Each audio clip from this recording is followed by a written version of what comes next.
Hello everyone, in this video we are going to discuss about the two methods जिससे हम x और y की value find कर सकते हैं।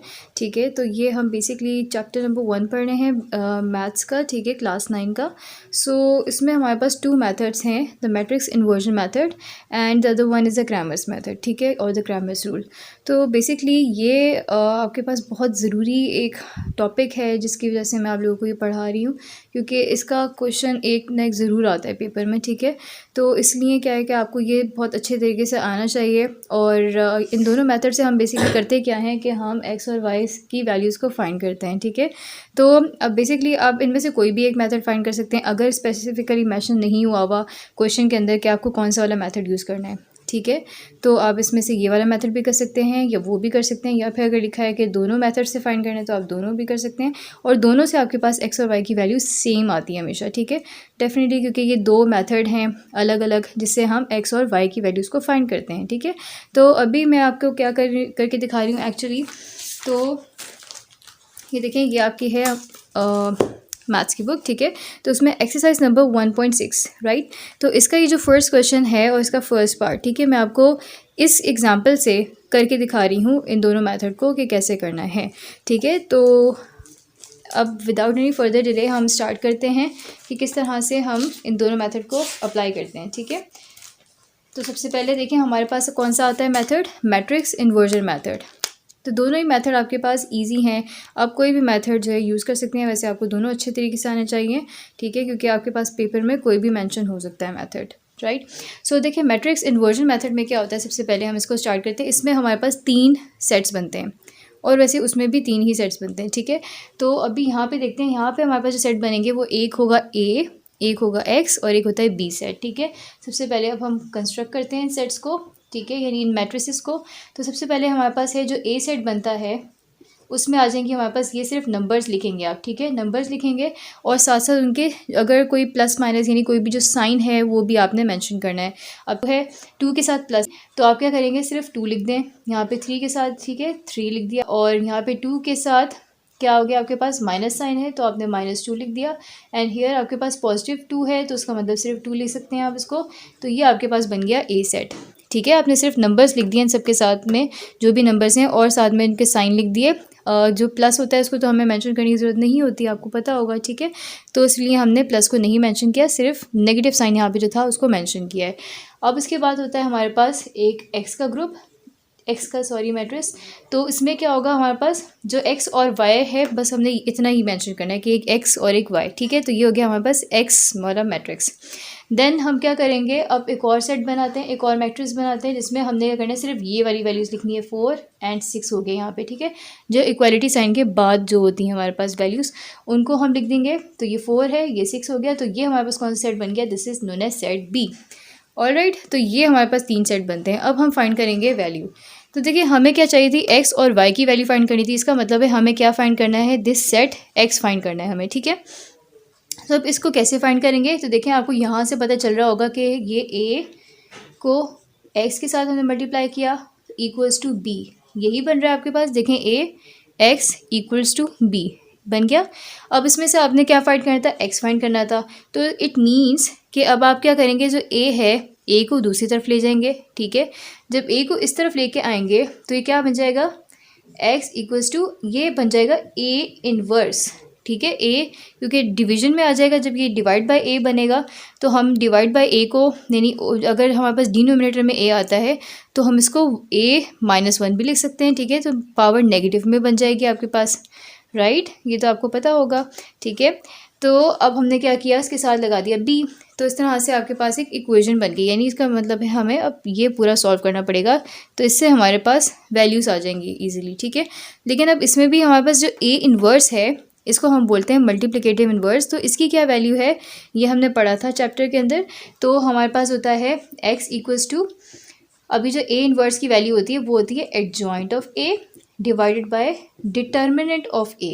ठीक है, क्या होता है हमारे पास, adjoint of a determinant of a, और फिर साथ में आपने मल्टीप्लाई कर दिया किसको, जो बी सेट लिखा हुआ था वही लिख दिया आपने दोबारा से। ठीक है, तो ये जो हमने पूरा लिखा है ये किसका है, किसका फॉर्मूला है, ये इज़ a इन्वर्स का है, ठीक है, जो मल्टीप्लिकेटिव इन्वर्स है ए का, इसका ये पूरा फॉर्मूला है। अब हम क्या करेंगे, बस अब आपने वैल्यूज पुट कर देनी है, ठीक है, जो जो हमारे पास सेट्स हैं, एक्स का ये हो गया, ठीक है। एडजॉइंट ऑफ ए का हम क्या करेंगे, बस ये ए सेट गिवन है तो उसका एडजॉइंट निकालेंगे, और इसी तरह से हम इसका क्या करेंगे, डिटर्मिनेंट भी निकाल लेंगे, और फिर इसके बाद जो बी सेट है वो ये है, तो उसके हम वैल्यूज पुट कर लेंगे, ठीक है।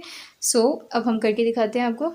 सो देखें, एक्स का क्या हो गया, एक्स सेट था हमारे पास एक्स वाई के इक्वल, ठीक है, इसी के इक्वल था।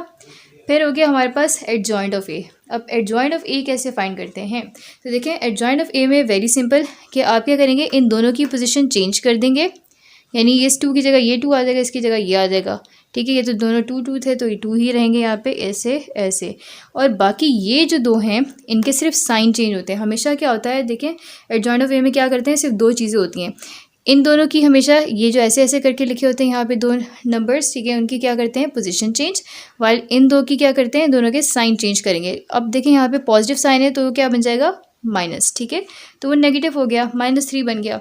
यहाँ पे नेगेटिव था तो it would become positive, right. So this is what we got. अब नेक्स्ट हमारे पास क्या लिखना है, डिटर्मिनेंट ऑफ ए। तो डिटर्मिनेंट कैसे फाइंड करते हैं, डिटर्मिनेंट को फाइंड करने के लिए हमारे पास होता है कि इन दोनों को मल्टीप्लाई कर दें और इन दोनों को मल्टीप्लाई कर दें, और दरमियान में साइन कौन सा आएगा, माइनस का, ठीक है, नेगेटिव साइन आएगा। मैं यहाँ पे आपको फाइंड करके दिखा देती हूँ। सो देखें ये है आपके पास ए, और इसका एडजॉइंट कैसे फाइंड करेंगे, देखें 2 को 2 से मल्टीप्लाई किया, बन गया 4, ठीक है, फिर दरमियान में माइनस साइन लगाया। अब क्या करेंगे, 2 को 3 से मल्टीप्लाई किया, बन गया 6, और साथ में साइन कौन सा होगा, नेगेटिव, तो यानी -6, ठीक है। तो अब क्या आंसर बन गया, 4 में से माइनस माइनस प्लस 6, और ये क्या बन गया आपके पास 6 7 9 10, ठीक है, तो 10 आपके पास आंसर आया। अब देखें आपको ये चीज़ देखना बहुत ज़रूरी है कि डिटर्मिनेंट ए की वैल्यू क्या है। अगर वो 0 के इक्वल है, तो अगर 0 के इक्वल होता फॉर एग्जांपल ये, तो फिर हम उसको आगे सॉल्व ही नहीं कर सकते। अगर ये होता 0 के इक्वल, तो ये क्या क्या, तो अगर ये वैल्यू है 0 के इक्वल, तो फिर क्या होगा, ये सिंगुलर बन जाएगा हमारे पास, ठीक है। और अगर हमारे पास क्या है कि ये 0 के इक्वल नहीं है, जैसे यहाँ पे आप देख सकते हैं कि ये 0 के इक्वल नहीं है, तो देखिए अब जाहिर सी बात है, अगर आप यहाँ पे फॉर एग्जांपल 0 के इक्वल होता तो यहाँ पे 0 आ जाता और फिर आगे सॉल्व ही नहीं हो सकता था, ठीक है, क्योंकि anything when it is divided by 0 तो क्या आ जाता है, आंसर हमारे पास इन्फिनिटी हो जाता है ना, ठीक है। तो इस वजह से हम सॉल्व ही नहीं कर सकते थे, इसलिए ये देखना बहुत ज़रूरी है, आपको ये मेक श्योर करना कि ये 0 के इक्वल ना हो, ठीक है। और अगर ये 0 के इक्वल नहीं है तो उसको क्या बोलेंगे, हम उसको कहते हैं, इसको बोलेंगे नॉन सिंगुलर, राइट। तो ये हमारे पास कहलाता है नॉन सिंगुलर, और अगर 0 के इक्वल होता तो फिर क्या कहलाता, सिंगुलर, ठीक है। तो ये आपको समझ आ गई। तो ये हमने फाइंड कर लिया कि डिटर्मिनेंट ऑफ ए क्या है, ठीक है। तो यहाँ पे मैं वैल्यू लिख भी देती हूँ कि अभी इसमें भी हमें काम में आएगी कि ये डिटर्मिनेंट ऑफ ए की वैल्यू क्या है, that is why I am writing it here. ये डिटर्मिनेंट ए की वैल्यू है हमारे पास 10 थी, ठीक है, तो ये मैंने इसको लिख लिया यहाँ पे। चलें अब हम करते हैं नेक्स्ट, इसको सॉल्व करते हैं, ठीक है। सो देखें अब हमारे पास डिटर्मिनेंट ए की वैल्यू हमने लिख ली यहाँ पे 10, ठीक है। अब बी की वैल्यू क्या है हमारे पास, देखें बी सेट था हमारे पास, बी का मैट्रिक्स ये था 4 and 6, ठीक है, तो ये हो गया 4, ये हो गया 6। अब हम क्या करेंगे, अब देखें ये इसके नीचे था डिवाइडेड बाय 10 आ रहा है ना ये वाला, तो अब हम क्या करेंगे 1/10, यानी चलें आपको मैं सेपरेट करके दिखाती हूँ ताकि आपको समझ आए, ठीक है। तो देखें अब यहाँ पे हम सॉल्व कर रहे हैं बाकी सारा पार्ट। सो देखें अब यहाँ पे देख सकते हैं आप कि ये हो गया हमारे पास x, ये है y, ऑल राइट। और अब क्या कर रहे हैं हम बेसिकली कि हमने इसको बड़ा सा बना दिया, ठीक है, यानी देखें अब हम इसको ऐसे भी तो ले सकते हैं ना, 1/10 मल्टीप्लाई बाय ये पूरा सेट आ गया, ठीक है। तो इसी 1/10 को चलिए मैं पूरा लिख देती हूँ ताकि आपको समझ आए, तो मैं स्टेप मिस नहीं करी, ठीक है। तो यानी हम इसको ऐसे भी लिख सकते हैं, ठीक है। और फिर ये वही सेट आ गया हमारे पास 2 - 3 + 2 2, एंड फिर ये बन गया 4 6, राइट। तो देखिए यहाँ तक समझ आई। अब आगे देखते हैं हम क्या करेंगे, अब सिंपली कि ये जो 1/10 है ना, इसको हम हर किसी के साथ मल्टीप्लाई कर देंगे, सिंपल, ठीक है। क्या करेंगे हम कि अब ये जो वैल्यूज़ हैं सबके साथ देखें 2 के साथ मल्टीप्लाई बाय 1/10, सही है, ऐसे करना है हमने। नीचे क्या था 1/3 सॉरी -3, तो इसके साथ भी हमने क्या कर दिया 1/10, ठीक है, +2 तो उसके साथ भी मल्टीप्लाई कर दिया 1/10, +2 प्लस ना लिखें, ठीक है, सिंपल, बिकॉज़ ये प्लस ही है तो प्लस के साथ लिखने की ज़रूरत नहीं है। और यहाँ से भी मैं हटा रही हूँ, ठीक है। तो देखें अब क्या करेंगे, नेक्स्ट है हमारे पास 2, तो 2 के साथ भी 1/10, सही है। और साथ में ये पूरा ये भी लिख दें आप, राइट। अब नेक्स्ट क्या करेंगे, अब यहाँ पे जो भी कटिंग हो रही है वो कर लें। 2 5 10 बनता है, और राइट ये भी 2 5 10 हो गया, और ये ऊपर 1 हो गया, ये 1 हो गया, ठीक है। फिर उसके बाद 2 5 10 हो गया, ठीक है। अब यहाँ पे क्या बचा आपके पास, सो ये देखते हैं हम लोग कि देखें ये बन गया 1/5, ये हो गया -3/10, ठीक है। -3 1 ज़ा -3 होता है, तो इस तरह से बन गया। फिर ये 1 बचा था, और यहाँ पे डिनोमिनेटर में 5 हो गया, तो 1/5 ये हो गया, यहाँ पे 1 था, ठीक है। न्यूमिनेटर में 1 और नीचे क्या है, डिनोमिनेटर में 5, तो इस तरह से आपके पास ये वैल्यूज़ आ गई, और ये बन गया 4 और 6, ठीक है। अब हमने क्या करना है, सिंपल, अब हम इन दोनों को मल्टीप्लाई करेंगे। लेकिन देखिए अब हमें क्योंकि x की वैल्यू अलग चाहिए, y की वैल्यू अलग चाहिए डेफिनेटली, ठीक है। तो x के लिए, अब x की वैल्यू उनमें से कौन सी होगी, जो ये वाली रॉ है ना, जब आप इसको इसके साथ मल्टीप्लाई करेंगे, इस रॉ को, सिंपल बस इतना ही, तो आपके पास x की वैल्यू आ जाएगी। और जब आप इस रॉ को मल्टीप्लाई करेंगे इसके साथ, तो आपके पास y की वैल्यू आ जाएगी। तो सिंपली हम क्या करने लगे हैं, पहले सबसे पहले हम x लिख देते हैं। x के लिए क्या करेंगे, इस रॉ को इसके साथ मल्टीप्लाई करेंगे। तो 1/5 को मल्टीप्लाई बाय 4 किया, पहले हम इसको इसके साथ, फिर इसको इसके साथ, ठीक है। जैसे हमें पता है कि कैसे हम मैट्रिक्स को मल्टीप्लाई करते हैं, ऐसे ही करते हैं ना।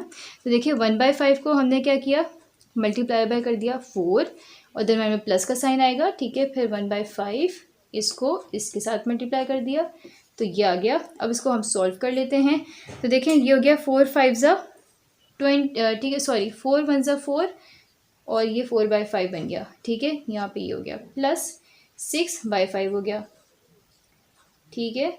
अब इसको फर्दर हम सॉल्व करें तो हमारे पास क्या आंसर आ जाएगा, देखिए हमने एलसीएम ले लिया, तो ये 5 था तो 5 ये आ गया, ठीक है। 6 7 8 9 10, ये 10 बन गया, ठीक है। 10/5। अब हम क्या करें, कटिंग कर लेते हैं। 5 1 ज़ा 5, 5 2 ज़ा 10, तो हमारे पास आंसर आ गया 2, ठीक है। तो आपके पास यानी क्या आ गया, x की वैल्यू आ गई 2, राइट।